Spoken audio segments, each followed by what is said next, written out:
Bienvenidas y bienvenidos a Media 20.1. Hace algunas semanas se generó una sentencia muy importante en materia de derechos de las audiencias, ¿sí? Usted como audiencia, como televidente de TV UNAM, tiene derechos, como lo tienen también los radioescuchas, también los lectores tienen derechos, evidentemente. Sobre este tema tan relevante, hemos invitado a César Olmedo Piña. Él es abogado de un despacho muy acreditado, muy connotado de Burgoa Orihuela, y al mismo tiempo es profesor de la Universidad Anáhuac. Antes de platicar sobre la relevancia de este amparo, le invito a ver algunas de las noticias más relevantes de los últimos días.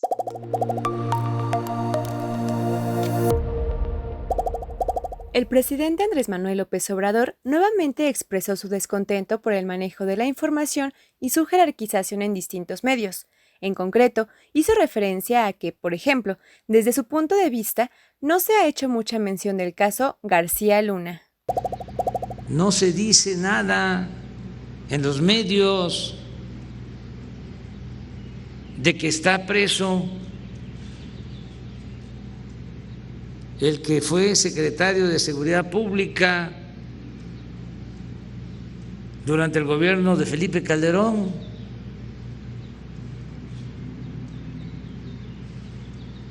Es Anabel Hernández, es Dolia Esteves, nada más. No hay información en el Universal, en el Reforma, en el Proceso, en los programas de radio, en los noticieros de televisión. ¿Qué pasa? ¿Por qué el silencio? También, el presidente responsabilizó a la empresa española Iberdrola de una campaña mediática en contra de su administración porque, dijo, están inconformes con decisiones recientemente tomadas en el sector energético que les perjudican. López Obrador añadió que la prensa española prefiere informar sobre él en lugar de darle cabida a temas como el de la exoneración de Juan Carlos I, padre del rey de España, Felipe VI, acusado de sobornos millonarios. El mandatario agregó que es necesario analizar en manos de quién están los medios para entender su actuar.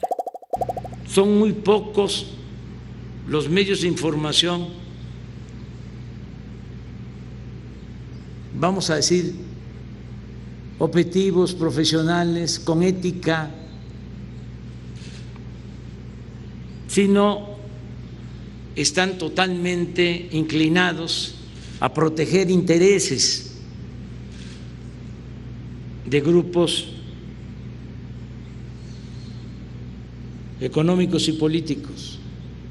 Pero es un fenómeno mundial,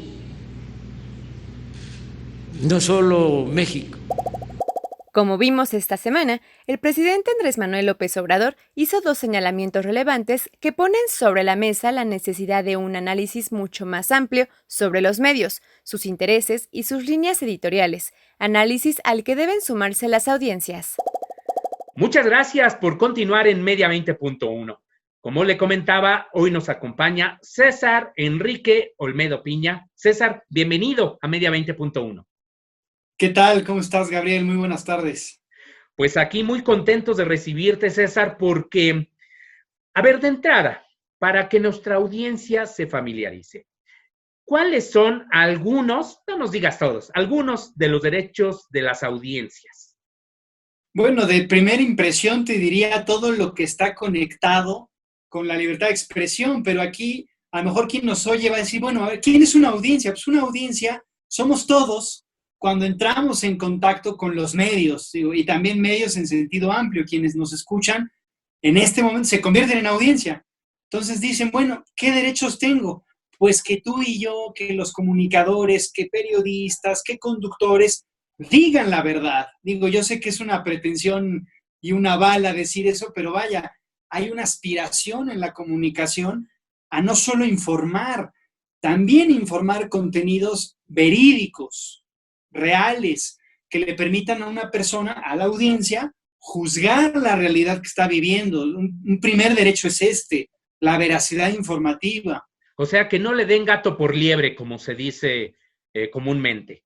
Para decirlo comúnmente, sí, que no le vendan información falsa. Digo, no me quiero meter a ese debate que también has tocado en el programa de las fake news, pero sí que no se le engañe, más aún, que lo que se le brinda, que eso es importante, sea plural, que este es otro derecho, que no solo pase siempre lo mismo en los contenidos informativos, porque uno como audiencia, ¿qué quiere al escuchar la radio, al sintonizar una estación o estar también en internet? Que digo, hay un debate ahí en internet, pero ¿qué busca uno? Pues de entrada también opciones, que haya una pluralidad en la información, porque esto enriquece mucho el debate, o sea, evidentemente enriquece la lógica de la democracia en la que estamos. Bueno, y también habría que agregar, pues, todo el tema de lo que es la diversidad, la inclusión, la no discriminación, el derecho a réplica, en fin, todo eso configura esto que le llaman los derechos de las audiencias. Ahora bien, ¿en qué situación, digamos, sin entrar todavía al fondo de este amparo, en qué situación se encuentran en este momento la garantía, la tutela de estos derechos? ¿Hay quien nos proteja si se viola alguno de estos derechos? Bueno, tu pregunta es más relevante de lo que uno pudiera pensar, porque tocas el tema, Gabriel, de la garantía. O sea, realmente, ¿cómo se garantizan? Digo, primero que una persona ya sepa que los tiene, digamos, una garantía no institucional, sino una garantía ordinaria, pues que se sepa. La alfabetización mediática, que la han llamado así. Tú mismo tienes trabajos donde se aborda esta cuestión. Pero ahora, si yo voy al punto ya un poco más complejo, de entrada te diría dos mecanismos. Un mecanismo para que la audiencia esté protegida es el defensor de la audiencia, esta figura particular poco conocida todavía. Y digo todavía porque seguramente en algún punto de la historia el tiempo va a llegar ahí y se conocerá más que si hay un acto, como ahorita dijiste, de discriminación, o sea, una persona que está escuchando la discriminan o la insultan, vaya, pueda voltearse con el defensor de la audiencia y exponerle, pues digo, como tal, exponer una queja, presentarle su queja. Esa es una primera garantía orgánica dura. Sí, que por y cierto... otra, querías decirme algo, sí. No, que por cierto, en el caso de Radio y TV UNAM, es el maestro Guillermo Montemayor. Si, por ejemplo, alguien de nuestra audiencia considera que aquí se está faltando algún derecho de la audiencia, puede recurrir a él y de cualquier programa de TV UNAM. Entonces, bueno, tenemos a las y los defensores de las audiencias, pero nos hablas también de otra figura.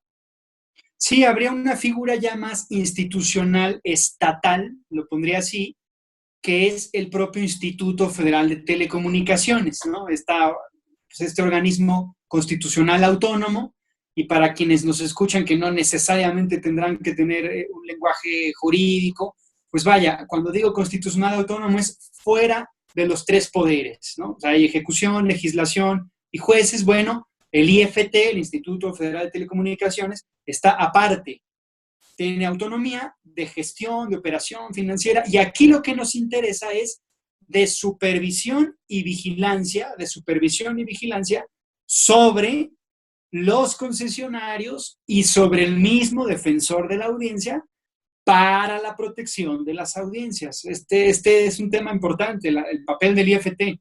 Bueno, pero entonces ahí va el tema de este amparo que se ganó. A ver, resulta, y dime si estoy bien, estimado César, de que hubo una contrarreforma a la Ley Federal de Telecomunicaciones y Radiodifusión que de alguna manera le quitó esa tutela al Instituto Federal de Telecomunicaciones para supervisar el trabajo que llevan a cabo las y los defensores. Y entonces a estos defensores, a estas defensoras, las dejaron en un mecanismo de autorregulación con los mismos concesionarios para que ellos mismos, pues, tutelen, vigilen el cumplimiento de estos derechos de las audiencias, pero no es, digamos, una condición óptima de operación, porque sabemos, a mí me tocó ser en algún momento también defensor de audiencias de varios medios, que a veces la autorregulación termina siendo una simulación, por una parte, y sobre todo porque también a veces el concesionario elige a los defensores a modo para que simplemente no hagan nada. Entonces, esta contrarreforma a la ley genera, pues, de que se dé este mecanismo de autorregulación en el que no participe el Instituto Federal de Telecomunicaciones, y es ahí donde se da este amparo, César. Sí, hay una cuestión clave en la narrativa que nos has dado, que es el código de ética, Gabriel. Los códigos de ética se vuelven y seguirán siendo el instrumento regulador entre las relaciones del concesionario con el conductor y con la misma audiencia. Esencialmente del concesionario con la audiencia, o sea, con todos los que nos oyen. Entonces, la famosa contrarreforma, finales de octubre de 2017, ¿qué hizo? Quitarle al instituto la facultad de supervisar que los códigos de ética que inicialmente hacían los concesionarios fueran comparados, fueran supervisados, contrastados con unos lineamientos del Instituto Federal, porque el Instituto Federal precisamente fue más protagonista cuando emitió lineamientos de defensoría de audiencias, una suerte de ley pequeñita, muy bien elaborada, muy vanguardista, que contenía al detalle los derechos de audiencias, los procesos del defensor de la audiencia, las sanciones y demás. Entonces, obviamente, a algún sector del país, no diremos, pero a algún sector no le agrada la idea y por eso se las quitan. Entonces, el amparo, este juicio a favor de la AMDA, esta asociación de defensoría de las audiencias, de defensores de audiencias, impugna esta porción de la ley donde el instituto quedaba relegado a simple espectador y por lo tanto al principio de autorregulación en el concesionario, que es lo que mencionabas. Exactamente, y ahí es donde entras tú, de alguna manera, César, porque tú representaste legalmente a esta asociación gracias a este apoyo, y hay que decirlo, gratuito, de la mano con tu despacho, el de Burgoa Orihuela, y logran una sentencia histórica. ¿En qué consiste esta sentencia? Gracias por la deferencia, desde luego. Créeme que fue un apoyo conjunto de personas que están activamente en los medios y claro, del despacho pues el apoyo de su titular y demás. Pero bueno, para no irme tanto por allá y agradeciendo tus palabras, a ver, es histórica y yo creo que sí. ¿Por qué? Porque el efecto final, Gabriel, el efecto final ya absoluto es que el Poder Judicial de la Federación lo que resuelve es que este principio de autorregulación no puede ser compatible con la Constitución, es decir, no vale. Por lo que tú mencionabas, o sea, porque genera una tensión innecesaria entre el concesionario, por un lado, y su defensor de la audiencia, por otro. Y entonces no podría el propio concesionario hacerse sus códigos de ética a modo. El Poder Judicial dice, este principio de autorregulación violenta la llamada reserva de ley, es decir, la facultad que tiene inicialmente el Congreso y el Instituto Federal de Telecomunicaciones. O sea, no dejemos en manos de los privados esta función tan importante. Primera razón que da el Poder Judicial. La segunda razón me gustó todavía más, porque dice, los defensores de las audiencias, todos los defensores de las audiencias de todos los medios, son defensores de derechos humanos. Y hay entonces un derecho, así lo explica el juez, citando doctrinas, citando fuentes de la ONU, que hay un derecho a defender derechos humanos. Y sí que lo hay, sobre todo relacionados con libertad de expresión, con no discriminación, etc. Cuando el Poder Judicial anula este artículo concreto, que es el 256 que está en la Ley de Telecomunicaciones, viene algo que es donde creo que tu calificativo de histórico es válido, vale. Porque el Poder Judicial dice, como ese artículo se cae, el Instituto Federal de Telecomunicaciones debe volver a emitir sus lineamientos en materia de defensa de audiencias, para que estos lineamientos vuelvan a regular, vuelvan a convalidar los códigos de ética. Y es histórica porque solo ha pasado una vez en México que el efecto de una sentencia tuvo tanta expansión por cuanto a normas generales. Nada más un caso reciente, más o menos relevante, que lo patrocina artículo 19, muy activo en la parte de obligar al Congreso a legislar en materia de publicidad exterior. Aquí es algo, toda proporción guardada, algo similar. El Instituto Federal estará obligado a emitir de nuevo legislación, porque al final es legislación. Y entonces hay que esperar pues que se les sea notificado y seguir el cumplimiento.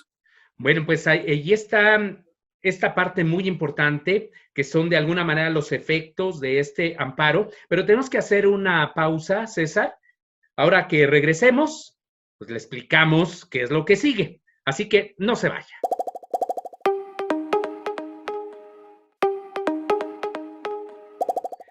Muchas gracias por continuar en Media 20.1. Estamos platicando con César Enrique Olmedo Piña, abogado, que nos está platicando sobre los efectos de esta sentencia en relación con los derechos de las audiencias. César, antes del corte nos explicabas que sí, es una sentencia efectivamente histórica, es un gran logro para las audiencias, evidentemente en general es el beneficio para ellas. Nos hablabas de que, por ejemplo, los defensores y las defensoras, una de las tesis que ahí se establece es que en realidad somos nosotros defensores de los derechos humanos. ¿Por qué? Porque los derechos humanos tienen efectivamente que ver con la discriminación, con la inclusión, con la pluralidad, libertad de expresión, derecho a la información, el no ofrecer información publicitaria o propagandística como información general, ¿no? Información propagandística o publicitaria, sí, como información general, que eso es lo que dice la Constitución, lo que decíamos de no gato por liebre, etcétera, etcétera. Y entonces se da esta sentencia, nos explicabas, y ahí es donde se dan los efectos. Uno de ellos, ahí nos quedamos, es de que al instituto se le obliga, se le mandata a hacer estos nuevos lineamientos.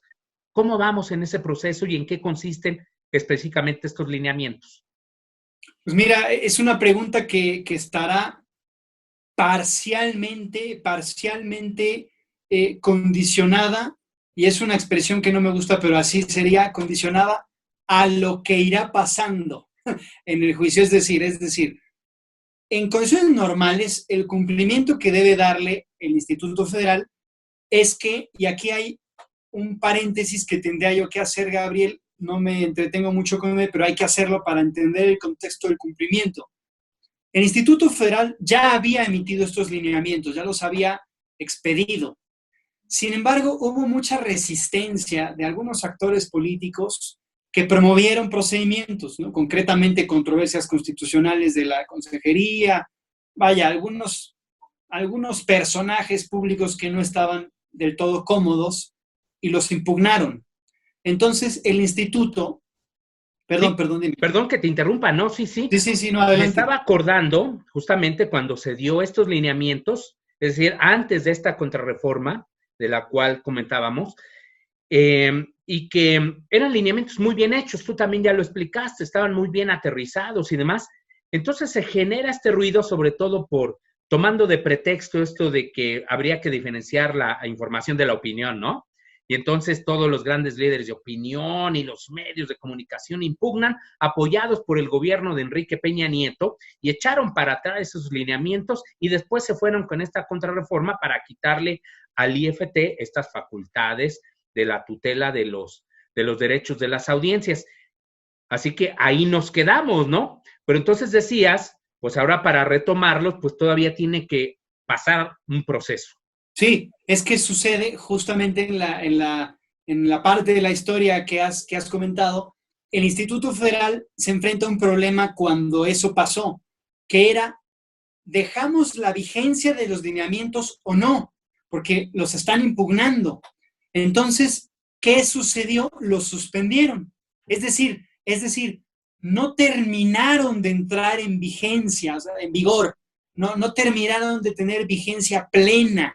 Se quedaron, digamos, en el aire, suspendidos. Es decir, ya existen, pero no entraban a la vida jurídica de todos propiamente hablando. Entonces, con esta reserva, con este paréntesis, el juez de distrito, que es quien en definitiva resuelve, le da dos alternativas al instituto. Le dice, por un lado, tendrás que avisarnos de cuándo comenzarán a regir de nuevo los lineamientos. O sea, dinos la vigencia de nuevo, cuándo entran en vigor. Y por otro lado, le deja esa otra alternativa, emite otros, que ahí es donde está los puntos suspensivos, ¿no? Claro, el juez es muy cuidadoso en no decirle emite otros con este contenido, ¿no? Porque eso no es materia de la litis. Pero lo que sí es materia es que el instituto debe tener una postura. Entonces, ahora, ¿qué vendrá? Una vez que el instituto se ha notificado, propiamente, más bien formalmente hablando, se le notifique, pues tendrá que hacerlo. No hay un margen de deliberación de a lo mejor no, porque la opción es o dinos cuándo empiezan o haz otros. Pero la opción de guardar silencio no está. O sea que Entonces ya no hay manera otros. de impugnar esta sentencia.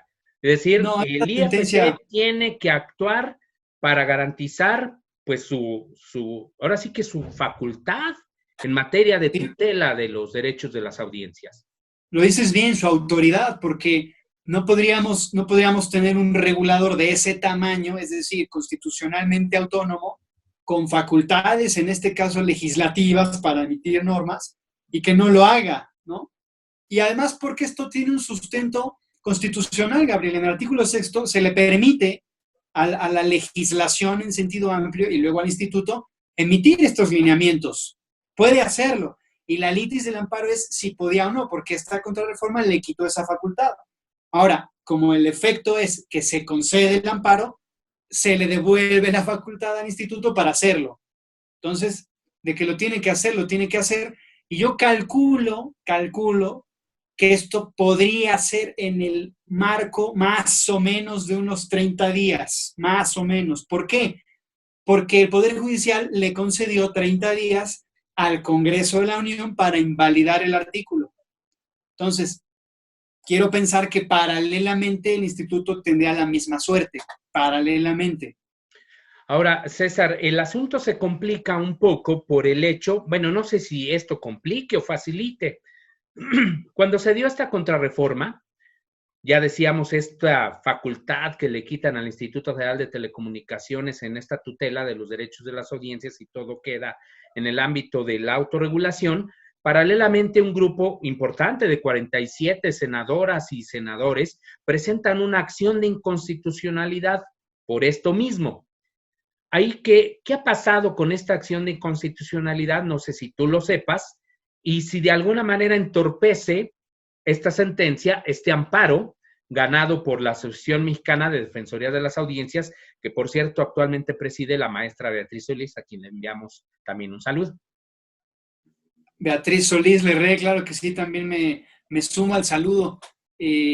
Mira, es la gran pregunta la que acabas de hacer. Ha habido pues voces también autorizadas que han hecho alguna referencia, de Clara Luz Álvarez, la doctora, digo, ya sabes, una especialista en el sector, y otros que también se han sumado al problema de este procedimiento. Irene Levy viene también a la mente ahora.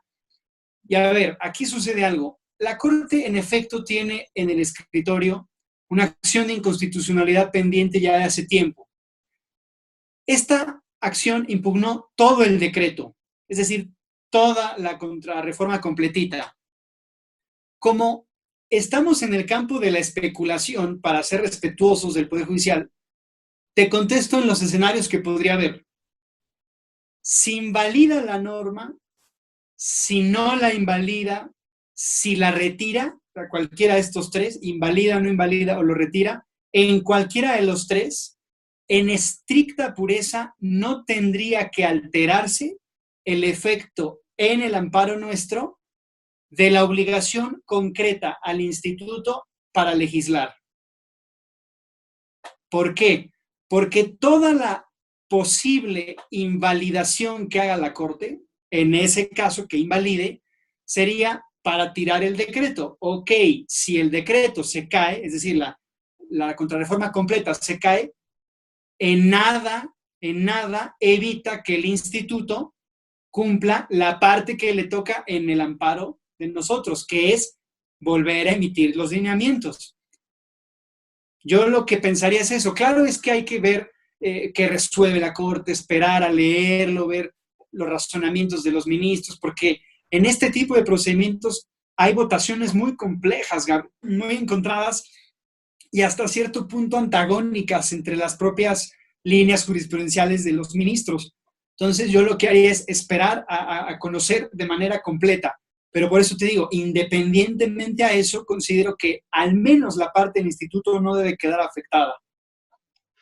Pues eso es una excelente noticia porque de alguna manera, pues avanzaría entonces esta obligación del Instituto Federal de Telecomunicaciones para tutelar las audiencias. César, ya nos queda un minutito de programa. Independientemente de lo que venga, ya por parte del Instituto Federal de Telecomunicaciones e incluso del mismo Congreso de la Unión.